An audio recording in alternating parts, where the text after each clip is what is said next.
de ficción, me dejó muchas cosas, lo fantástico, me hizo preguntarme muchas cosas, me hizo ver de alguna manera el mundo desde otra óptica. Y nuestro país, ¿no? Y los personajes que tienen en nuestro país, que según vas avanzando en la lectura, decís, ah, mira, acá está este. Ah, no, pero en realidad es este. No, capaz que es esta otra. Total. Y sobre todo... Te va llevando y te va metiendo en dos historias muy buenas. Y no sé, vamos a preguntar si haberse divertido está mal. Yo me divertí mucho con el libro. Lo disfruté mucho. ¿Está mal? No, no, al contrario, me parece que está muy bien y creo que el autor se debe haber divertido más todavía cuando creaba eso que va a divertir al otro. No sé, pero bueno, empezamos así. Porque estamos hablando de Alerta de Elecciones, que es un libro que salió hace poquito de Leandro Delgado, que como les contábamos al principio, además de escritores, investigador, académico, docente, etcétera, etcétera. Y es un libro que reúne dos novelas, ¿se dice? O un cuento largo, una novela, algo así. Una es Alerta Naranja, que ahora es Alerta Naranja actualizada, y el otro es Elecciones Internas. Y así quedó Alerta, Elecciones. Excelente. Muy bueno. Y en esta época que uno se piensa que va a hablar sobre un contexto actual, digamos, y sin embargo ya tienen un tiempito las historias. Bueno, recibimos a Leandro Delgado entonces con un fuerte aplauso. Autor de Alerta Elecciones. Muchas gracias por estar acá. Y bueno, como para ubicar a la gente, porque a nosotros nos gusta, después de que leemos el libro, podemos empezar desde cualquier lugar y la gente dice, ¿pero de qué están hablando? Exacto. Para ubicar a la gente, estamos hablando de un cuento largo y una novela corta. El cuento largo sería Alerta Naranja actualizado. Empecemos por ahí. ¿De qué trata? Y después la anécdota también de cómo surge la idea del cuento, que es muy buena. Buenas noches, muchas gracias. No te dejamos ni saludar, mira. Es un cuento corto y es una novela breve que están juntas, que fueron escritas en distintos momentos hace unos años ya. Y el cuento es un cuento... Los dos son fantásticos, pertenecen al género fantástico, es decir, pasan acontecimientos porque sí, digamos, no hay ninguna explicación de por qué suceden las cosas, simplemente suceden. Y el primero es un encuentro con un fantasma. En realidad es un encuentro con un fantasma. Josecito Herrera y Hobbes. Josecito Herrera y Hobbes, el fantasma. Que es es el fantasma de Josecito Herrera y Hobbes, que viene a visitar al narrador, digamos, que es un editor que ha estado editando trabajos de Josecito. Y entonces piensa el editor que viene a recriminar algunas cuestiones que hizo en su trabajo de edición, pero no es tan así. Al final empieza un diálogo ahí distinto, ¿no? Me preguntabas cómo había surgido eso, y en realidad eso surge a partir de un trabajo, de una transcripción de los manuscritos a una versión actualizada de Clásicos Uruguayos que salió, no me acuerdo hace cuánto ya, pero más de unos 10 años o más, no, más de 10 años, donde tenés que transcribir de los originales, digamos, cotejar que la transcripción nueva corresponda con los originales. ¿Ese es tu trabajo real como editor? Sí, en realidad sí, ese es lo que se llama el cuidado de la edición. En realidad la selección de textos no la había hecho yo, pero tenía que ir viendo que correspondiera con el original, y es un trabajo que me llevó 2 años más o menos. Donde tenés que ir letra palabra por palabra, y me ayudaba un amigo, Juan Martín Castellonese, y entonces en un momento de desesperación, porque no sabía si esa palabra era o no era la que tenía que ser, además no puedes equivocarte, no hay problema, ¿no? Eran además los manuscritos de Julio de Reisig, ¿no? La prosa de Julio de Reisig. Y entonces ahí mi amigo me dijo, en ese momento de desesperación, me dijo, mira, si de noche te tocan la puerta y es Julio de Reisig que te viene a decir que te equivocaste. Y ahí dije, acá está el cuento. Y ahí salió la lamparita. Ahí salió la primera versión. Tanta tortura de eso, ¿viste? Salió algo Sí, bueno. salió algo bueno, sí. Sí. Eso tiene que ver con que tu compañero conoce tu personalidad y sabía que te podía generar cierta, no sé si es temor, pero neurosis, como, ay, ¿qué pasa? Sí, como que apuntó ahí. Sí, porque la verdad mi neurosis es intensa. Es intensa. Es sí, con el trabajo también, ¿no? O claro. más, quizás que... Sí, entonces es un trabajo de muy tedioso, no tedioso, pero de mucha responsabilidad, claro, y de mucha tensión. No podés, porque tampoco te puedes entrar en el texto para encontrar el sentido. Tenés que, para interpretarlo, digamos, tenés que ver cuál es el sentido estricto. No podés ir más allá. Claro. Entonces estás siempre en esa superficie del texto. No podés escapar de eso. Y en esa desesperación, bueno, salió este cuento. Y este cuento, aparte que en realidad habla sobre el arte, sobre escribir, sí, o sea, sobre un montón de cosas que también le hacen a tu oficio, profesión. Que hay cosas ahí en este manifiesto, ¿no?, que se plantean, que tienen que ver con tu propio pensamiento de la creación y del arte y de la sociedad. Sí, a veces no. Pero sí, mayormente sí. Es un manifiesto un poco delirante también, pero es una forma de hablar del arte. Porque era de una época también, ¿no? Lo de escribir manifiesto. Sí, es bien de principios de siglo hasta las vanguardias, ¿no? Es un género de las vanguardias, donde estaba el manifiesto futurista, el surrealista, y yo lo mezclo con ideas sobre podría ser el arte contemporáneo, porque tampoco iba a ser un manifiesto moderno ahora. Claro. Entonces lo mezclo eso con lo que podría ser un manifiesto hoy, si es que es posible hacer hoy un manifiesto artístico, ¿no? Entonces ahí hablo un poco de la incongruencia artística y lo que el arte tiene que ser, que no puede ser congruente, que no puede ser coherente, que tiene que ser muy ¿cómo decirlo? Improbable, no sé. Acá es una frase que en parte del manifiesto dice: quien no sirve al arte sin esperar nada no es artista. Sí, y eso me lo refriegan por la cara todo el tiempo. Estaba anotada, ¿viste? Ahí. Estaba anotado. Yo creo que hay una cuestión de entrega, ¿no? Obviamente que después tenés que vivir de algo. Y sobre todo si te dedicas al arte se supone que tenés que vivir de eso, pero hay una instancia que creo que es un poco previa, que es, bueno, me toca hacer esto si puedo hacerlo, me tengo que entregar a esto. Claro. Ya está, perdiste. Tengo una teoría de elecciones internas, que la voy a tirar, que es, como vengo de leer el libro, me siento como con la tranquilidad y la confianza de tirar. Me da como de estas cosas que estás charlando, como si fuera un chiste o algo, decís elecciones internas, y esas dos palabras en un momento se dan vuelta y generan un mundo que estamos hablando de cosas que nos pasan a nosotros, no de elecciones internas como un marco político, sino cuáles son nuestras elecciones como personas, como individuos. ¿Tiene algo de eso? Muchas gracias, porque es exactamente así. Y son las elecciones que uno hace, ¿no? Y la novela es sobre los caminos que no tomás. Porque todo el tiempo estás pensando, bueno, ¿qué habría pasado si yo en esta decisión hubiera tomado la otra decisión? Y ahí lo que está sucediendo en la novela es que todo el tiempo se están contando las dos cosas. Qué es lo que te está pasando en ese momento y qué es lo que te habría pasado. No. Si hubieras tomado otra decisión. Entonces el personaje está viendo algunas cuestiones de la ciudad que tienen que ver con señales de esa otra vida que nunca tomó. Porque siempre tenés esa duda, ¿qué habría pasado? ¿No?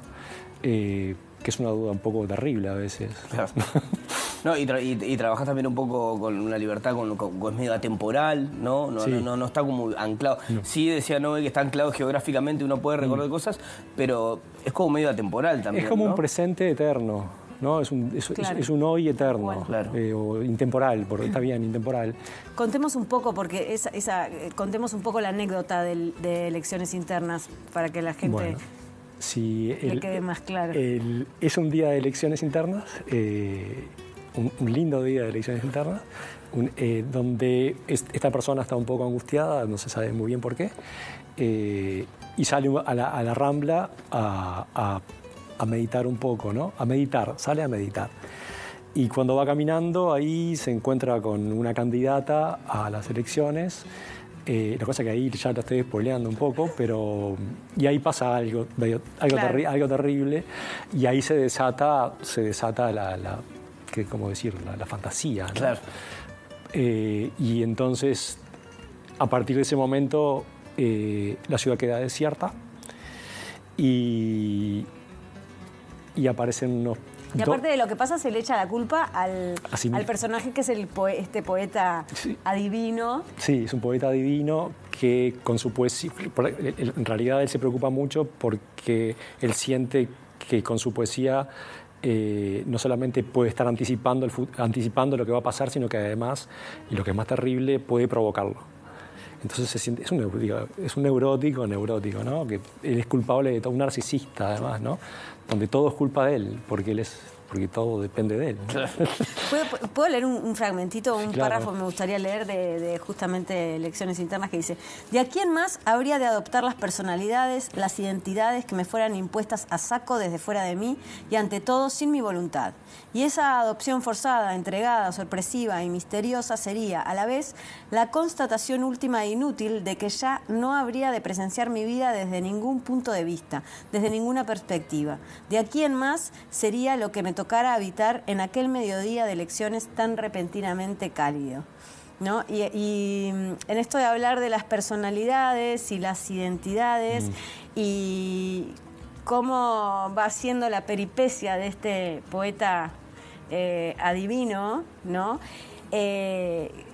¿Cuánto se reflejan las identidades y las personalidades del autor? Bueno, sí. En esto, y cuánto el autor engaña también. El autor siempre engaña y también se engaña a sí mismo. Entonces vos mismo no sabés a veces dónde estás vos. Y jugás un poco a perderte también, ¿no? Y a desorientar al lector, ¿no? Alguien dijo que toda forma de orientación al lector es una forma de desorientarlo, porque estás poniendo todo el tiempo trampas, Claro. pero también esas trampas juegan para vos, ¿no? Pero yo creo que ahí, en términos de identidad, ahí lo que sucede con el personaje es que dice, bueno, no quiero ser nadie. Yo quiero ser nadie, no quiero ser nada definido en ningún sentido. Lo que me toca hacer seré, pero no quiero trabajar una identidad. Porque hay una cuestión ahí con la identidad todo el tiempo de que tenés que hacer cosas, ¿no? Claro. Y eso es un poco agotador, ¿no? Bueno, ahí igual necesitas unos personajes como con una impronta de clichés, ¿no? Sí. Tienen los personajes, ahí como que estamos orientados los lectores de alguna manera, porque jugamos a tratar de descubrir qué personalidades podrían llegar a ser, o dentro del panorama que yo conozco, esta persona tiene este perfil podría ser fulano de tal, ¿no? Sí. Ahí hay como una cosa para después romperlo. Sí, porque trabajás mucho con los estereotipos, ¿no?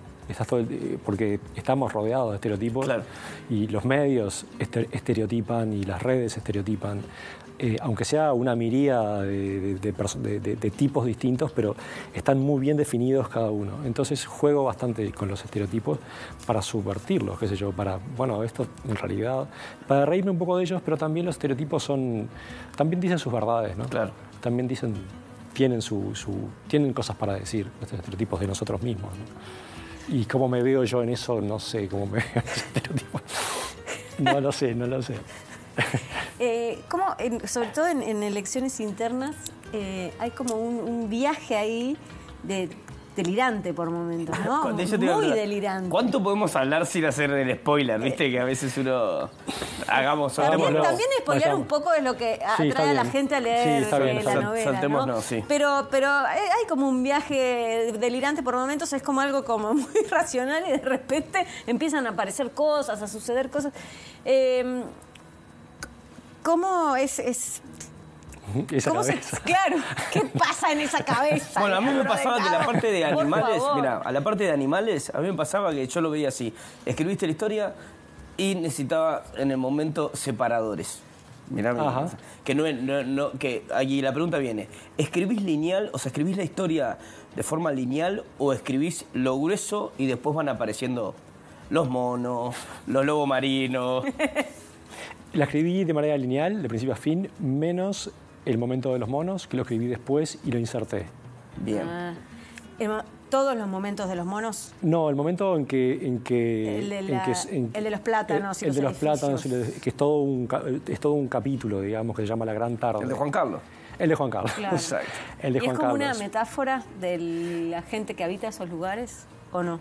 Por momentos me pareció, pero viste que el lector... Lo que pasa es que... no, pero sí hay una cuestión ahí de bueno, con un mono siempre te identificás. Es imposible no identificarte con un mono.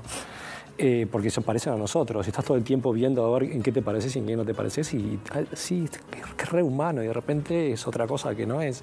El humor, tienen humor. Tienen humor, tienen humor. Sí. Y en realidad lo puse, dudé en ponerlo o no. En realidad esa parte en particular es como que no tiene nada que ver con el resto. Pero ahí me inspiré un poco en Lynch, en David Lynch. Sí, claro. Que tiene, él habla en la estructura de las películas, él habla de lo que él llama el ojo de pato, que es una escena en la película particular que no tiene ninguna conexión con el resto de la película y la película sigue y eso no tiene nada que ver. Que pues, en general es un accidente, en medio de la carretera o algo. Y él dice que el vínculo entre eso y el resto de la película es como si fuera el dibujo de un pato y el ojo, y ese ojo en realidad no tiene ningún vínculo con la línea del cuerpo, y que ese vínculo entre ese ojo y esa línea es puramente subjetivo e irracional. No tengo mucho más para decir que eso. Total,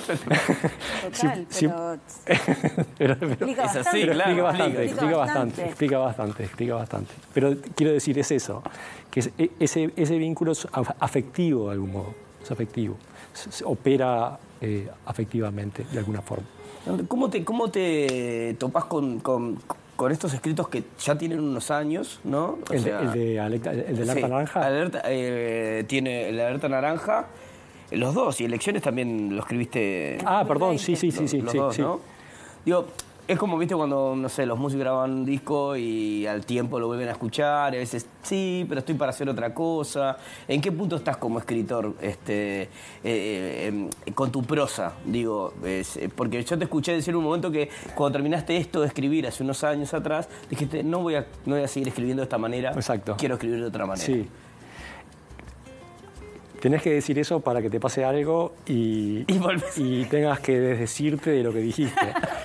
Pero en realidad, cuando terminé eso, dije, basta con esto, hagamos algo más concreto. Entonces ahí sale luego una novela que se llama El Fuego Verde, que es lo último que escribí, que tiene un par de años. Se publicó el año pasado. Pero en realidad yo lo que estoy haciendo todo el tiempo y trabajo, me doy cuenta que, recién ahora me estoy dando cuenta de que trabajo así, que es tomar textos viejos y transformarlos y hacer otra cosa más grande o otra cosa. Y en realidad Alerta Naranja tiene una versión anterior de un cuento breve y salió un volumen de cuentos en septiembre que se llama Inhumanes, que también está hecho así, a partir de cuentos muy breves que yo los expandí, pues eran ideas muy buenas que era una lástima dejarlas como ideas. Había allí pero eso te das cuenta después.